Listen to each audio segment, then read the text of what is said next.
Hello everyone, welcome back to Shiksha by Shikha. आज की video में हम समझेंगे अथॉरिटेरियनिज्म एंड डेमोक्रेटिक रिजाइम के बारे में, सत्तावाद और लोकतांत्रिक व्यवस्था के बारे में। ये एक बहुत ही इम्पोर्टेंट टॉपिक है और आपके एग्जाम में या तो अथॉरिटेरियन और डेमोक्रेटिक के बीच में डिफरेंस पूछ सकता है या इन दोनों के फीचर्स पूछ सकता है, या अथॉरिटेरियनिज्म और डेमोक्रेटिक में से आपको कौन सा बेहतर लगता है, कौन सा फॉर्म ऑफ गवर्नमेंट। इस तरह से क्वेश्चंस को घुमा फिरा कर पूछ सकते हैं, लेकिन मुद्दा जो है, बेस जो है, आंसर जो है वो सेम ही रहेगा। तो सबसे पहले हम कोशिश करते हैं अथॉरिटेरियनिज्म रिजाइम को समझने की। So authoritarianism is a form of government which is characterised by strong central power and limited political freedoms. Authoritarianism, सत्तावाद, एक ऐसा सिस्टम होता है जहां पर किसी भी एक व्यक्ति या एक इंस्टीट्यूशन को सुप्रीम या एब्सोल्यूट मानते हुए उसकी कमांड्स को, उसकी बातों को, उसकी डायरेक्शंस को माना जाता है। इस व्यवस्था में जो पावर्स है, अनलिमिटेड और एब्सोल्यूट पावर है, वो इसी एक व्यक्ति या इंस्टीट्यूशन में सेंट्रलाइज्ड हो जाती है। सारी पावर जो है वो सेंट्रलाइज्ड है और सारी पावर एक ही लीडर या एक ही ग्रुप में एग्जिस्ट करती है, और वो ही जो लीडर है वो इसका अपने अकॉर्डिंग आर्बिट्रेरी यूज करता है इस पावर का। सो इस सिस्टम में ना तो डेमोक्रेटिक इंस्टीट्यूशंस होते हैं, और जो इसमें कॉन्स्टिट्यूशन होता है वो भी लोगों के लिए रिस्पॉन्सिबल नहीं होता है। ना ही यहाँ पर सेपरेशन ऑफ पावर देखने को मिलता है इस व्यवस्था में, ना ही फंडामेंटल राइट्स होते हैं यहाँ पर, ना ही freedom of speech, free and fair elections. ऐसा कोई भी कैरेक्टर जो है जो हमको डेमोक्रेटिक में देखने को मिलता है, ये सब कैरेक्टर्स हमें अथॉरिटेरियनिज्म रिजाइम में देखने को बिल्कुल भी नहीं मिलते हैं।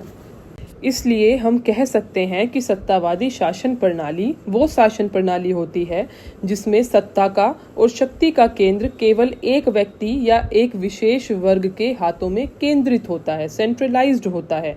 और यह जो व्यक्ति है या जो वर्ग है वह अपनी शक्ति के प्रयोग कर सत्ता का केंद्रीयकरण कर लेता है और लोगों पर भय के आधार पर शासन करता है।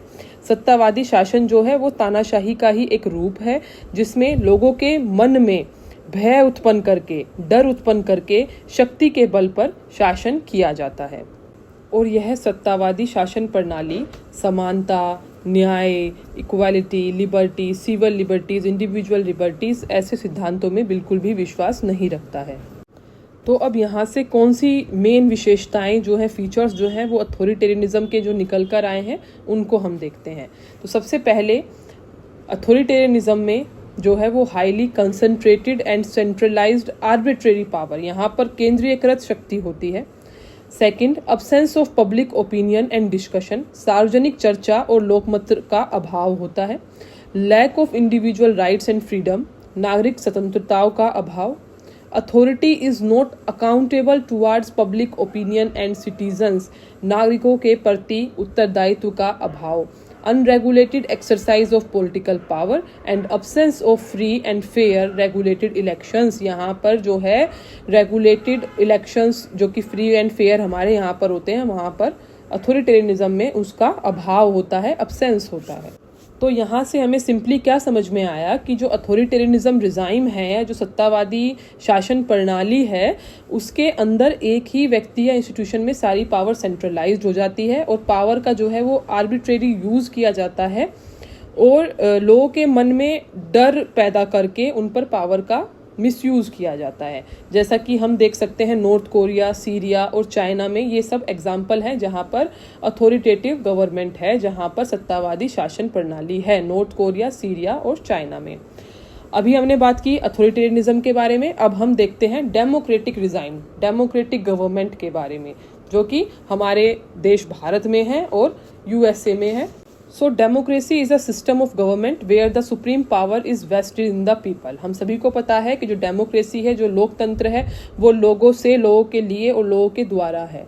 ठीक है, सेंटर में कौन होता है डेमोक्रेसी में? लोग, सिटीजन्स। जो सिटीजन्स हैं वो सारी पावर्स को डायरेक्टली एक्सरसाइज करते हैं, डायरेक्टली जो है अपने रिप्रेजेंटेटिव को इलेक्ट करते हैं, जो सरकार बनती है। ठीक है, आप वोट देते हो, आप जो है वो एमएलए या एमपीज को चुनते हो, अपने रिप्रेजेंटेटिव को।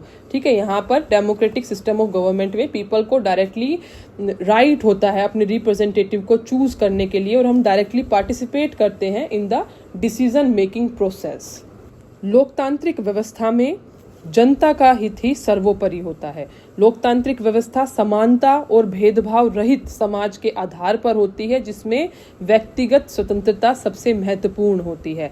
लोकतांत्रिक व्यवस्था सभी की इच्छा का सम्मान करती है और जहां पर कोई भी डिस्क्रिमिनेशन नहीं होता है, ना ही धर्म, वर्ग, जाति, लिंग, जेंडर, किसी भी आधार पर किसी के साथ कोई भेदभाव नहीं होता है। जो डेमोक्रेसी है वो बना ही, उसके जो मेन प्रिंसिपल्स है वो है equality, freedom, fraternity, justice, human rights and individual autonomy. तो जैसे कि अथॉरिटेरियनिज्म में जो पावर है वो सेंट्रलाइज्ड हो जाती है, वहां पर फंडामेंटल राइट या इंडिविजुअल राइट्स की बात नहीं की जाती है। उसी के अपोजिट जो लोकतांत्रिक व्यवस्था होती है वो लोगों को ही सेंटर में रखती है, वो लोगों के फंडामेंटल राइट्स की बात करती है, फ्रीडम ऑफ स्पीच की बात करती है, इक्वालिटी की बात करती है, न्याय की बात करती है। ठीक है, यहाँ पर डर का शासन नहीं होता है, यहाँ पर लोगों के वेलफेयर का शासन होता है, क्योंकि लोग जो है, जो जनता है, वो ही सर्वोपरि होती है लोकतांत्रिक व्यवस्था में। तो मेन कैरेक्टरिस्टिक या फीचर्स कौन कौन से हैं डेमोक्रेटिक गवर्नमेंट के, वो ये हैं कि जो डेमोक्रेटिक गवर्नमेंट है उसमें इक्वालिटी, फ्रीडम, जस्टिस ये सब होता है, individual rights, individual autonomy, civil liberty सब कुछ होता है। तो जो लोग हैं उनको डायरेक्टली पार्टिसिपेट करने का भी मौका मिलता है डिसीजन मेकिंग प्रोसेस में। तो यहाँ पर जो गवर्नमेंट होती है वो बहुत ही ज़्यादा अकाउंटेबल होती है, बहुत ही ज़्यादा ट्रांसपेरेंट होती है, और हमारे यहाँ पर सेपरेशन ऑफ पावर होता है, सबके अपने अपने काम है, कोई जो पूरी पावर है वो किसी एक के हाथों में सेंट्रलाइज्ड नहीं है। ठीक है, जो पावर है उसका अच्छे से डिस्ट्रीब्यूशन हुआ है, चेक एंड बैलेंसेस है। जो डेमोक्रेसी में क्या होता है कि कुछ भी गलत हुआ, कोई भी डिसीजन गलत हुआ तो उसको सही भी करने की कोशिश करते हैं। ठीक है, रूल ऑफ लॉ है, हमारे यहाँ पर सर्वोपरि जनता है, लॉ जो है मतलब जो कानून है उसका शासन होता है, उसके आगे सब समान है। पीरियोडिक इलेक्शंस होते हैं, समय समय पर फ्री एंड फेयर इलेक्शंस होते हैं एक लोकतांत्रिक व्यवस्था में। तो यहाँ से हमें क्या समझ में आया कि जो डेमोक्रेटिक गवर्नमेंट होती है, जो लोकतांत्रिक व्यवस्था है, उसमें सेपरेशन ऑफ पावर्स होता है। यहाँ पर पावर सेंट्रलाइज्ड नहीं है, किसी एक के हाथ में या किसी एक वर्ग या एक व्यक्ति के हाथ में सारी पावर नहीं है। यहाँ पर अच्छे से सेपरेशन ऑफ पावर्स है, डिस्ट्रीब्यूशन ऑफ पावर्स है, सबके अपने अपने काम है, सबका अपना अपना कार्य क्षेत्र है। और यहाँ पर जो इंडिविजुअल है, जो सिटीजन है, वो सेंटर में है, उसके फंडामेंटल राइट, उसकी फंडामेंटल ऑटोनोमी, उसके इंडिविजुअल राइट, ठीक है, इक्वालिटी, लिबर्टी, हर चीज के यहाँ पर रिस्पेक्ट की जाती है। ठीक है, तो ये था लोकतांत्रिक व्यवस्था। अब हम समझते हैं कि जो डेमोक्रेटिक फॉर्म ऑफ गवर्नमेंट है वो अथॉरिटेरियन से कैसे बेहतर है, कैसे उत्तम है। ठीक है, तो जो एक डेमोक्रेटिक गवर्नमेंट है वो रिस्पेक्ट करती है ओपिनियन ऑफ पीपल की, क्योंकि यहाँ पर लोग भी डायरेक्टली पार्टिसिपेट करते हैं डिसीजन मेकिंग में।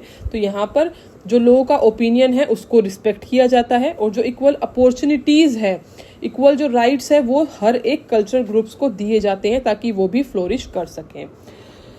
और जो डेमोक्रेटिक गवर्नमेंट होता है वो इंडिविजुअल राइट्स और सभी को फंडामेंटल राइट्स प्रोवाइड किए जाते हैं, और जो कल्चरल आइडेंटिटी है, जो माइनॉरिटीज़ है, उनकी आइडेंटिटी का भी डेमोक्रेटिक गवर्नमेंट में बहुत ज़्यादा रिस्पेक्ट किया जाता है। और जो डेमोक्रेटिक गवर्नमेंट है वो मोर अकाउंटेबल होती है to the citizens. Democracy is based on discussions, this improves the quality of decision makings. यहाँ पर सब मिलजुल कर डिस्कस कर सब कोई भी निर्णय लेते हैं। जो लोकतांत्रिक व्यवस्था होती है उसमें जनता का हित ही सर्वोपरि होता है, पब्लिक इंटरेस्ट है वही सर्वोपरि होता है। और लोकतांत्रिक व्यवस्था में समानता और भेदभाव रहित समाज के आधार पर ही सब कुछ होता है। ठीक है, जिसमें जो इंडिविजुअल लिबर्टी है, जो सिविल लिबर्टीज है, वो ही सबसे ज़्यादा इम्पोर्टेंट होती है। डेमोक्रेटिक गवर्नमेंट ट्रांसपेरेंट होती है, अकाउंटेबल होती है, रिस्पॉन्सिबल और लेगिटिमेट होती है। यहाँ पर ह्यूमन राइट्स, सिविल लिबर्टीज, हर चीज़ का ध्यान रखा जाता है। Freedom of speech, expression, personal liberty और इक्वलिटी बिफोर लॉ होता है। कानून है उसके आगे सब समान है, कोई भी कानून के आगे, कोई अमीर हो, गरीब हो, कोई छोटा व्यक्ति हो, कोई बड़ा व्यक्ति हो, उस बात पर किसी भी धर्म के आधार पर, जाति के आधार पर किसी के साथ कोई भेदभाव नहीं किया जाएगा। लॉ के आगे सब समान है। तो ये था आपका लोकतांत्रिक व्यवस्था, democratic government and authoritarian form of government. मैंने आप सभी को ये पूरा कंसेप्ट पॉइंट वाइज अच्छे से समझाने की कोशिश की है, तो मैं आशा करती हूँ कि ये वीडियो आप सभी के लिए यूज़फुल रहेगी। जो ये पॉइंट्स हैं ये आप एग्जैक्ट अपने पेपर में लिख सकते हो। आप कंसेप्ट को समझने की कोशिश कीजिए जो आप अपने आसपास देखते हो। डेमोक्रेसी हमारे इंडिया में है, आप फंडामेंटल राइट्स का यूज़ आप भी करते हो, तो वही जो एग्जाम्पल्स है जो आप अपने आसपास देखते हो वो सब अपने पेपर में आप ज़्यादा से ज़्यादा लिखने की कोशिश कीजिए। और जो भी आपकी कोई क्वेरीज होती है तो आप मुझे कमेंट बॉक्स में बता सकते हैं। Thank you for watching.